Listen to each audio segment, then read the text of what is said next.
Michelle Jordan. BBC Radio Berkshire. Neighbours, everybody needs good neighbours. Just a friendly wave each morning helps to make a better day. Now, to talk about that very programme, because the 35th anniversary of Neighbours is coming to the UK in October. Radio 2 have been celebrating it. He's been tweeting about it all day at Nay Tweets. I've got superfan Matt Soul on the phone. Hey, Matt. Hi there, how are you? I'm all right, Matt. I've just been reading some of your tweets. They're hilarious. You're very funny, sir. Oh, thank you. So tell me, it's been a long time, 35th anniversary. I can't quite believe it. Did you watch it right from the start? Because I'm trying to gauge how old you might be. Okay, well, I'm 46, so I was like 11, 12 when it started on British TV. Yeah. But then it was only shown at 9:25 in the morning, I think it was, and again at 1:30. So it was on while we were at school. So Yeah. I didn't see an awful lot of that, but then it got moved into the 5:30 slot that we all know, and the show just exploded. Yeah, but I remember, I was talking about this with my producer this afternoon, and I was telling Catherine that I remember people that went home for school used to rave about it when they came back in the afternoon. So they went home for lunch and came back like, yeah, I'm all up to date with Neighbours, yeah. And it was like a special club, and I was really jealous of people that went home for school dinner, went home for their dinner, and so they could watch Neighbours. And my mum and dad were out working, so there was no one at home. I had to have school dinner, so I couldn't watch Neighbours. But eventually you got into it. Yeah, I did. After school, it was like tea time, Neighbours, everybody be quiet, we're all watching Neighbours. But I have to say, so I would have watched it up until about, I'm trying to think, I would have watched it for about the first 5 maybe-ish years. And then, I don't know, life got in the way and I'm not a super fan. Yeah, adulthood. Yeah, I think you're right. And I think I may have got a job and, you know, I don't know. But, I mean, it is iconic, isn't it? And people are obsessed with it still. It's one of the biggest rated shows on daytime. Of course, it moved a number of years ago across to Channel 5, but it's still in that 1:45 and 5:30 time slot.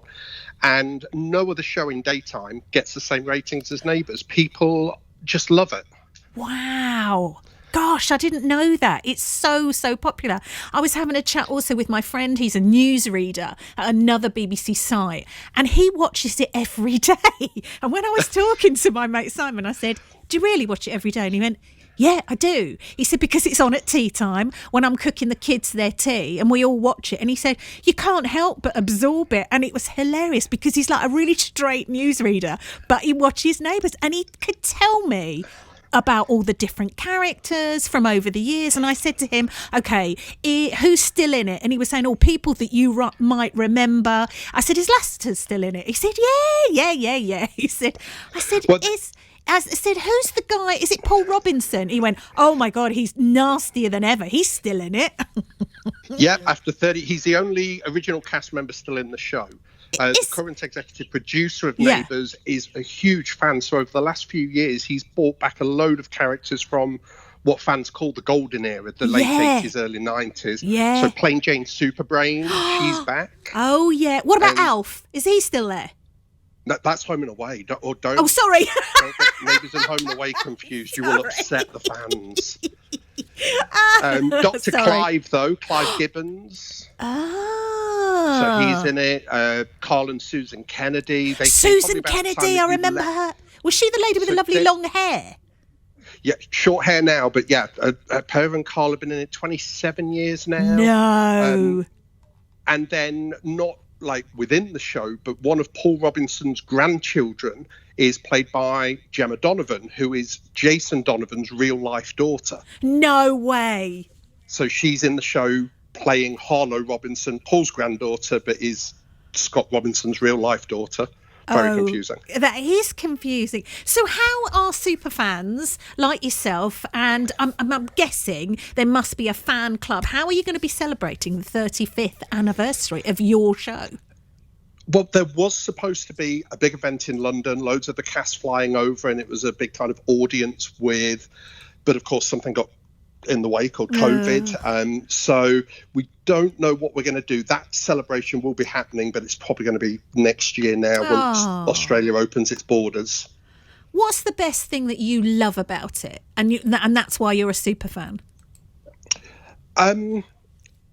Neighbours, just so many soaps you watch, and it's just, doom and gloom, and there's all kind of like miserable things going on.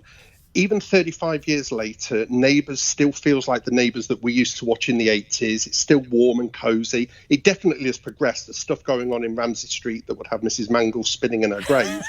But it's got that nice balance between what they call the unmissable drama and the fuzziness, the comedy, the friendliness. And that extends out to the fan community. It's like, if you go onto Twitter, follow the Neighbours hashtag, and it's just a beautiful community of fans who have loved this show, many of them for the full 35 years. Wow. I tell you something that blew my mind. Again, my newsreader friend Simon was telling me, he said, do you remember, is it Toady? Yes. Yeah, and I said, oh, the guy with a funny ponytail at the back. And he said, oh, well, no, not anymore. He said he's a full-grown man now. And is he a solicitor or something like that? He's a lawyer. That's right. And I was crying. And I went, oh, stop it. He went, no. If anything goes wrong on Ramsay Street, he said, you have to go and see Toady the lawyer. And it really made me... Toby's wife came back from the dead last year. And then we found out that she had a separated at birth identical twin. Who knew? She did. Oh, it all goes on in Erinsborough. Do you know what, Matt? I might give it another go because this is hilarious. There's so many funny things, like that, and separated at birth, and oh god, you couldn't make it up. It's that little bit of fantasy. Yeah. And what I will say, if you are a lapsed viewer, yeah, because we're actually about 3 weeks behind Australia at the moment, so we kind of know what's coming up. This week in the UK is a huge story week involving Paul Robinson and